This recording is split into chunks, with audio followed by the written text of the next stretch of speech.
J'ai besoin de toi, Jésus. Dans les moments de souffrance, Jésus, c'est ton nom que j'appelle. Dans les moments d'allégresse, Jésus, c'est ton nom que j'appelle. Jésus est, Jésus est, Jésus est, Jésus est. Je suis la bergère Sainte-Elie, la fille spirituelle de APM L'Ange de Ténèbres soutient devant la face de Dieu. Pour ceux qui viennent ici pour la première fois, nous sommes dans l'église, la maison de prière, du ministère Colombe de feu et de nuée, dont le visionnaire n'est autre que APM L'Ange de Ténèbres se tient devant la face de Dieu. L'apôtre Paul Messie. Alléluia. Nous sommes toujours dans l'esprit de la résurrection.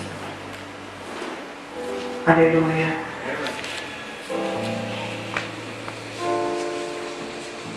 Le texte d'aujourd'hui, c'est rapproche-toi pour voir. Rapproche-toi pour voir. Pour expérimenter.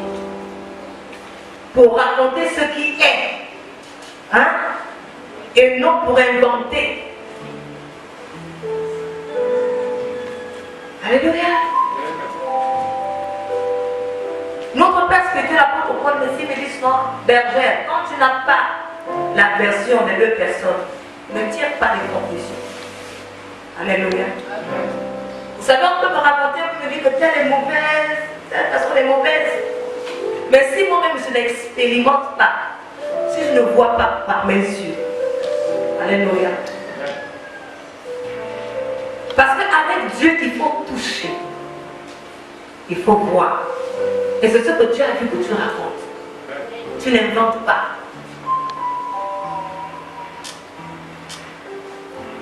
C'est pourquoi il y a eu des problèmes au jardin d'Éden. Parce que lorsqu'Adam a transmis l'enseignement à Ève, il a ajouté, il a inventé. Alléluia. Amen. Dieu lui a dit que si vous mangez de ce fruit, n'est-ce pas, vous mourrez. Ah, c'est ce qu'il a dit. Mais lorsqu'il dit à sa femme, il ne dit pas, il ne transmet pas exactement avec les mots de Dieu. Il déforme la parole de Dieu. Or, la parole de Dieu dit, on n'ajoute rien, on ne retranche rien. Dans la parole de Dieu, il n'y a pas de si, il n'y a pas de mais. C'est ça, c'est exactement ce que Dieu a dit.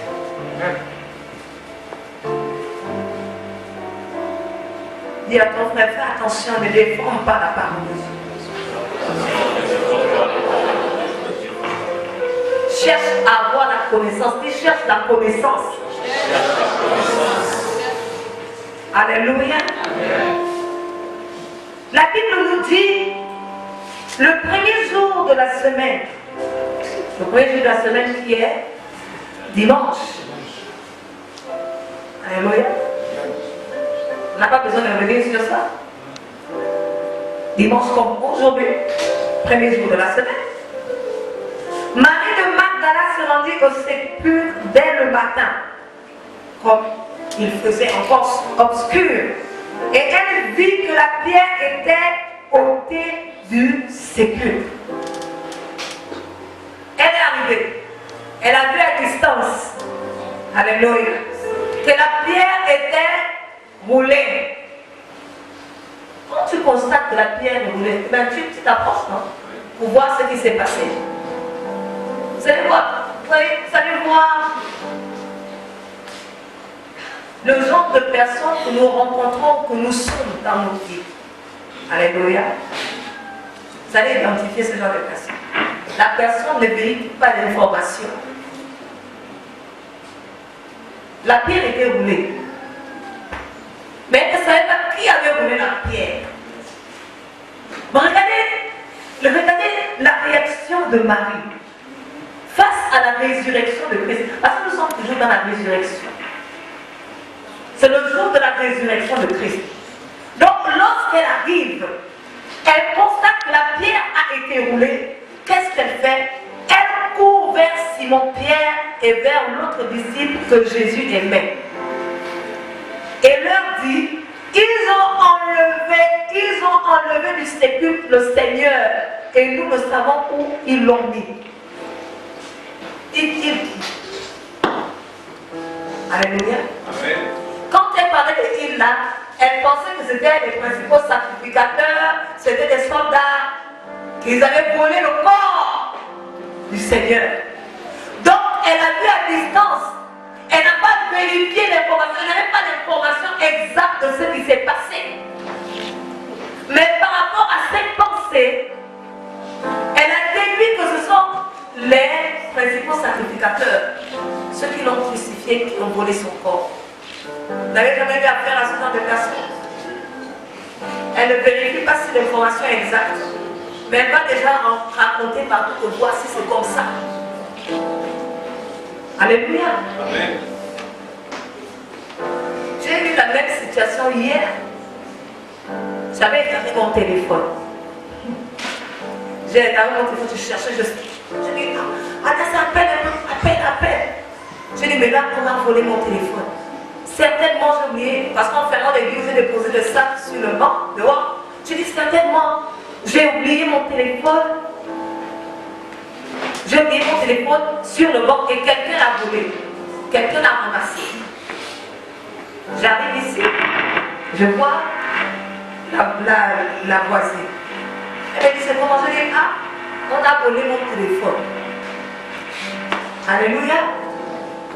J'ai dit, on a volé mon téléphone, j'ai oublié ça, c'était moi ici. Je n'avais pas vérifié dans mon bureau. Mais à cause de ce que je pensais, j'ai vécu un message parce que je me suis dit que, comme je suis venue devant l'église et l'apôtre appelait, malgré les appels, je n'entendais pas mon téléphone sonner. Elle, à son tour, elle n'a pas attendu que je rentre vérifier. Elle a commencé à crier. Oh, ce sont les gens qui sont venus me visiter quand vous voulez. Vous voyez? Vous voyez ce que ça a donné? Parce que tu n'es pas allé au fond de l'information, de ce que tu as vu ou ce que tu as entendu. Tu racontes n'importe quoi. Alléluia. Amen. Dans l'affaire des résurrections là, il faut voir, il faut entendre et voir. Alléluia. Amen. Il ne faut pas imaginer. Parce que ton imagination ne vient pas de Dieu, il ne faut pas supposer. Dans la parole de Dieu, on ne suppose pas. On n'imagine pas.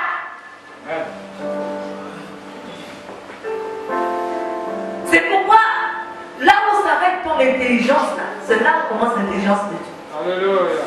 Quand ton intelligence n'arrive plus à te donner des bonnes réponses là, tais-toi, laisse l'intelligence de Dieu prendre le temps. Je réfléchis, je me dis, Seigneur, bon, ça c'est trop pour moi. Ta science est trop élevée pour moi. Yes. Je me jette comme ça à l'eau. Alléluia. Voici cette dernière, seulement elle a vu la pierre rouler. Elle a cru que c'était le diable. C'est combien de fois, nous, chrétiens, à chaque fois que nous traversons, nous voyons des situations un peu bizarres dans nos vies, nous pensons que c'est le diable. Alléluia. Amen. Pourquoi elle a pensé que c'était le diable? Pourquoi elle a pensé que c'était l'ennemi? Parce qu'elle pensait que Dieu devait faire les choses comme elle pense. Quand tu penses que Dieu va te visiter comme toi, tu penses selon ta pensée là, tu vas penser que les choses qui t'arrivent là, c'est le diable qui est l'auteur de ça.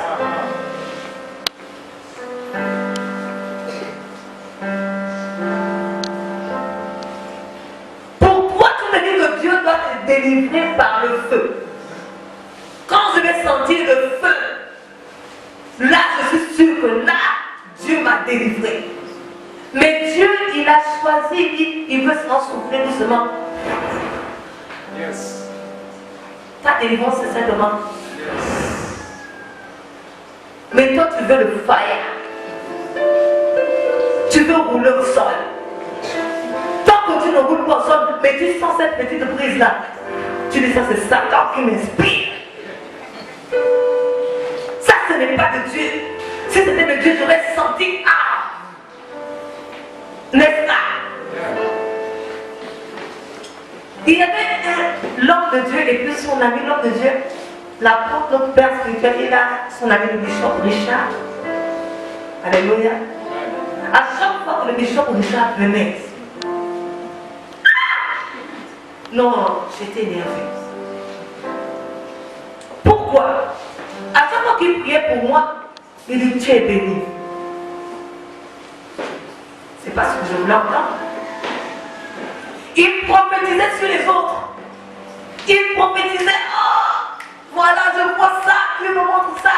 Voilà. Je suis même allée jusqu'à cotiser pour faire une grosse offrande la dernière fois qu'il était ici. Il recevait toutes les personnes qui sortaient du bureau étaient contentes. L'homme de Dieu a prophétisé, l'homme de Dieu a prophétisé. Moi aussi je rentre là, je dis, il va nous libérer quelque chose sur moi aujourd'hui. J'arrive, je me mets à genoux. Je dis, Seigneur, voici, j'écoute. Viens d'abord. J'ai déjà béni. Je suis restée à genoux. En attendant, j'attendais peut-être à la suite. Mais Dieu est déjà béni. Dieu va faire ça. Dieu va faire ça. Dieu va faire ça. J'attends rien. Quelle déception, je me suis relevée. J'ai regretté mon offrande. Donc sincèrement, j'ai regretté. Je ne vais pas vrai. Combien de fois on a prié pour toi, mais ce qui est dans ton cœur ne correspond pas à ce que l'homme de Dieu déclare sur toi. Hein?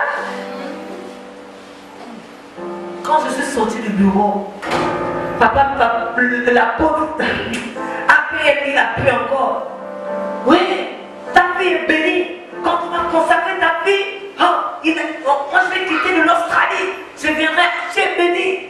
Mais ce que eux ils voyaient comme bénédiction, c'est pas ce que moi je voyais comme bénédiction. Alléluia. Oui. Moi, j'entendais les gens des paroles que non, tu habiterais les maisons que tu n'as pas construites. Que tu vas avoir, est-ce que tu vas avoir tu vas rouler en soucoupe volante? Moi, j'entendais cette bénédiction extraordinaire. Bon. Mais il me dit, tu es béni. Je n'avais jamais compris. C'est maintenant l'année dernière que j'ai compris ce que ça veut dire. Ça veut dire que moi-même, je dois poser ma bénédiction. J'ai la capacité d'écrire ma bénédiction. Ça veut dire que j'ai les clés et je peux ouvrir la porte. Je rentre, je prends ce que je veux. J'ai les clés. Pourquoi est-ce qu'une autre personne doit prendre les clés pour ouvrir? Alors que moi, j'ai les clés. Quand on te dit tu es béni, ça veut dire que tu as les clés. C'est que tu n'as pas besoin de quelqu'un pour chercher ce que tu veux. Tu as la capacité d'amener ce que tu veux à l'existence. Quand je dis, je me suis fâché pour rien, Seigneur, pardonne-moi. Alléluia. Et tout le temps, quand l'homme de Dieu fait l'appel, quand je viens devant, il me dit, quitte là. La honte de ce nom. Tu viens devant, il dit, ceux qui veulent, il dit, quitte là, devant les gens. Je dis, mais dans mon cœur, j'ai un besoin. Et j'arrive devant, tu pries pour toute l'assemblée, moi tu me dis, quitte là, tu regardes tout ce qu'il te faut. Or, pour moi, je sens que j'ai un besoin. Ça frustre, n'est-ce pas? Hein? Maintenant, j'ai compris. Après combien d'années? Plus de 15 ans après. Je réalise qu'en réalité, j'avais les clés.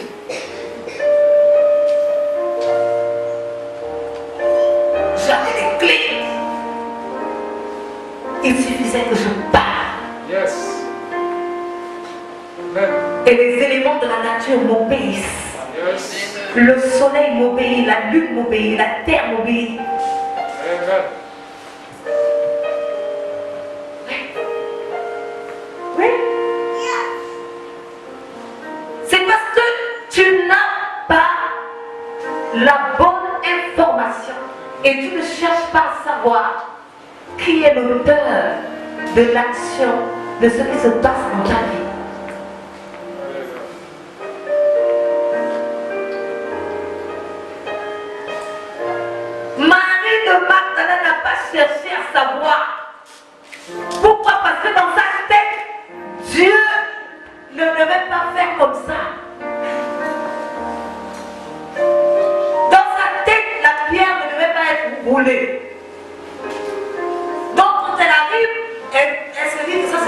de l'homme.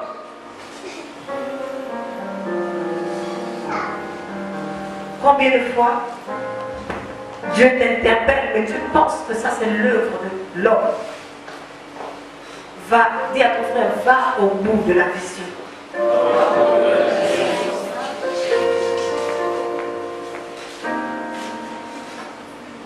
Alléluia. La Bible nous dit ensuite, voici une autre catégorie de personnes.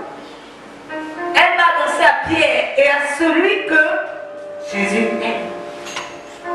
La Bible nous dit, au verset 3, Pierre et l'autre disciple sortirent et allèrent au sépulcre. Ils couraient tous deux ensemble. Ils couraient tous deux ensemble. Alléluia. Dis à ton frère, on court ensemble. Mais l'autre disciple courut plus vite que Pierre et arriva le premier au sépulcre. Pierre, c'était le vieux. N'est-ce pas? À nous les jeunes là, nous pensons que courir plus vite là, c'est ça. Non. Le but c'est pas courir, c'est d'entrer. La Bible dit que celui que Jésus aimait c'était Jean. L'apôtre Jean. Il était jeune. Ah, il a dit non, moi, l'amour que j'ai pour le Seigneur, c'est ce qu'il a donné le turbo. Il a donné le turbo pour aller rapidement. Parce qu'il aimait Christ et Christ l'aimait. Et c'est celui à qui Christ a dit, voici ma mère là. Ma mère, voici ton fils. Et voici ta mère. Donc c'est à Jean, Jésus a dit c'est sa mère, a légué sa mère à l'apôtre Jean. Donc quand on dit que le pierre a été roulé, dans la pierre de mon grand frère. On a volé le corps de mon grand frère. Même mère. Alléluia. Le seul disciple qui a partagé la mère avec Jésus. Même mère avec Jésus. Ouais. Il se dit que la force, il se dit que la rapidité fait en sorte qu'il accède à la connaissance. Alléluia. Avec Dieu, ce n'est pas la rapidité. Vous voyez, même dans les relations, quand une relation évolue rapidement, vous n'avez pas le temps de vous connaître. Vous n'avez pas le temps d'évaluer, de voir les contours de la relation, même l'amitié. À un moment donné, lorsque vous allez affronter les difficultés, donc tu étais comme ça. Alors moi je ne supporte pas ça. Je ne savais pas que tu étais comme ça. Pourquoi? Parce que les choses se sont faites vite. Personne ne peut construire des maisons qui sont construites rapidement là. Voyez, on monte une maison de 1000 étages en 2 mois. Qui va monter là-bas? On dit que non, ce qu'on a fait vite là. Là, je ne suis pas sûre que c'est solide. Alléluia. Mais la Bible nous dit qu'il y a l'apôtre Pierre qui venait doucement. Alléluia. Ils allaient constater, quand eux allaient constater la résurrection, ils étaient sur le chemin de la résurrection du Seigneur. Il y a celui qui dit, moi je vais aller rapidement. Je vais progresser rapidement dans la vie. Et ce sont des personnes empruntent souvent des chemins bizarres. Des chemins qui écourtent leur vie. N'est-ce pas? Je vais vite réussir dans la vie. Je vais vite avoir de l'argent dans la vie. Ils ne vont jamais au bout. Ils ne jouissent jamais réellement de leur richesse. Parce qu'à la fleur de l'âge, ils sont enlevés. Alléluia. Et nous avons le vieux Pierre. La Bible nous dit, mais L'autre disciple court plus vite que Pierre et arriva le premier au sépulcre. S'étant baissé, il vit les bancs qui étaient à terre, cependant il n'entra pas. Il arrive, son but c'était d'aller voir, mais il arrive, il n'entre pas, il ne va pas voir, il ne va pas au bout de ce qu'il est venu chercher, il ne va pas au bout de l'objet pour lequel il a commencé à courir. Alléluia. Vous n'avez jamais rencontré des gens comme ça? Ils sont chauds de vue. Hein? Chauds dans la relation. Première année de mariage. Super. On est chaud. C'est le plus zélé. Tu t'offres la rose tous les matins. Il a pris l'engagement ce jour-là que tous les matins, chérie, pendant tout le temps de notre mariage, je vais t'offrir une rose tous les matins. Première année, chaud. Deuxième année, chaud, 3. C'est déjà une rose par semaine. Quatrième, cinquième année, une rose le 25 décembre. Après, il n'est pas allé au bout. Combien de fois tu n'es pas allé au bout de tes prières? Combien de fois tu étais zélé? Même ta fréquentation à l'église, ce n'est plus réellement ça. Pourtant, au début, tu courais.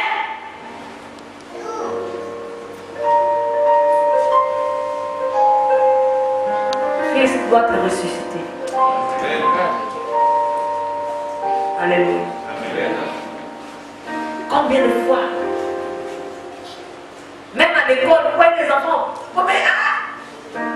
on est content, tu prends ta route, tu prends ton sac, tu es content. Un mois. Le deuxième mois là, tu as du mal maintenant à l'école. Alléluia. Premier trimestre, deuxième trimestre, l'enfant, spirituellement, l'enfant est déjà content. On tire même l'enfant que l'on va à l'école. Alléluia. Il y a des gens qui sont zélés, qui se refroidissent en chemin et qui ne vont pas au bout de ce qu'ils ont commencé. Ça doit finir. Parce que Christ est allé au bout. Alléluia. Et nous avons des pierres. Il va tranquillement. Il va sûrement à son rythme. Il ne veut pas avoir de courbatures. Hein? Il va tranquillement. Parce qu'il est sûr. Il sait où il va. Parce que dans sa tête, il doit rentrer, il doit vérifier. Il doit vérifier. Alléluia. Et la Bible nous dit, Simon Pierre qui le suivait, arriva et entra dans le sépulcre. Il vit les bandes qui étaient à terre. Et le linge qu'on avait mis sur la tête de Jésus, non pas avec les bandes, mais plié dans un lieu à part. Donc le vieux, c'est pourquoi nous jeunes, nous avons besoin d'avoir un mentor. Vous allez voir que malgré la force de Jean ne pouvait pas rentrer dans le tombeau, aller vérifier dans le tombeau si Pierre n'était pas rentré. Est-ce que vous comprenez? Il y a des étapes, des endroits où tu rentres parce que le patriarche est rentré.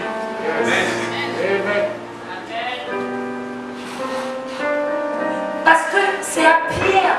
Je vous avais dit que Pierre, c'est Pierre. Sur cette pierre, je bâtirai mon église. Voici, je remets les clés. Il avait remis les clés de l'église à Pierre. Donc, il fallait que ce soit Pierre qui rentre dans le tombeau. Parce que c'est Pierre qui avait